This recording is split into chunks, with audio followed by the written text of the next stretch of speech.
Au nom du Père, du Fils et du Saint-Esprit. Amen. La paix de Jésus soit dans votre maison, sa paix et sa joie. Alléluia.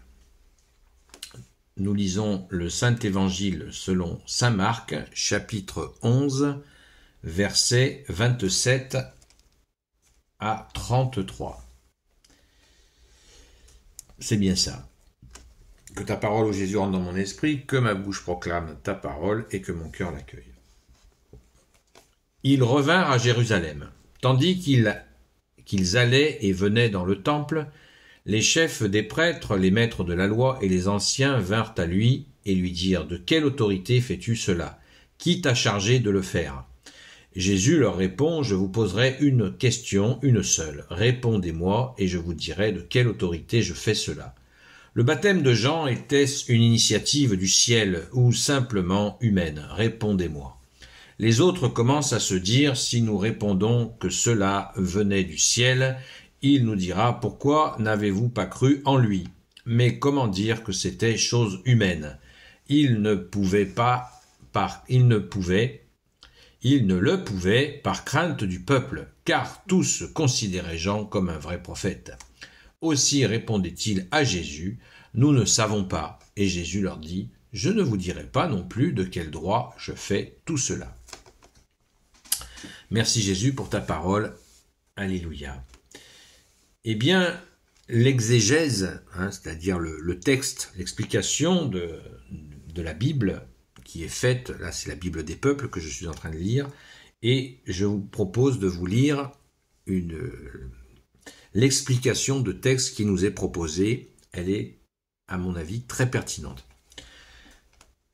Il faut chasser les images caricaturales qu'on a trop souvent des autorités religieuses du temps de Jésus.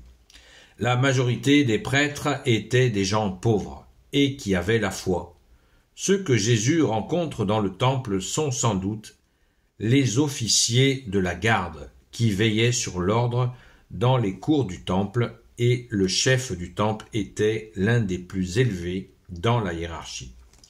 Si les responsables de l'ordre n'ont pas reçu une révélation très spéciale, il est normal qu'ils s'opposent à Jésus, qui affirme être venu pour inaugurer un ordre nouveau. On ferait de même aujourd'hui au Vatican sans qu'il y ait de péché.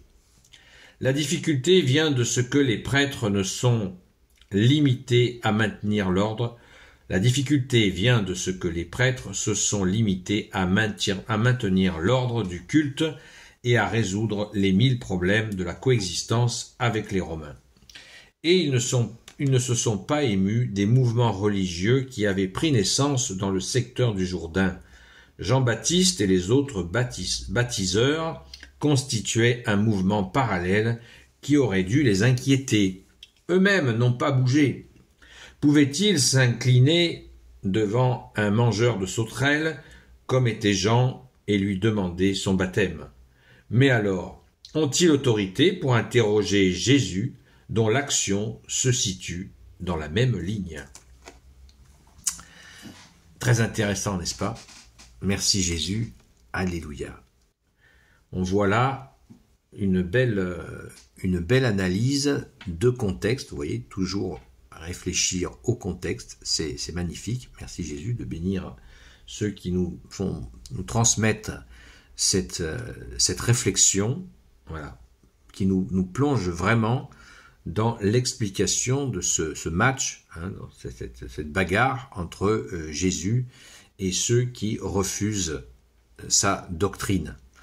Ils bloquent sur Jésus alors qu'ils n'ont rien dit, rien fait par rapport à Saint Jean-Baptiste. C'est très intéressant comme analyse.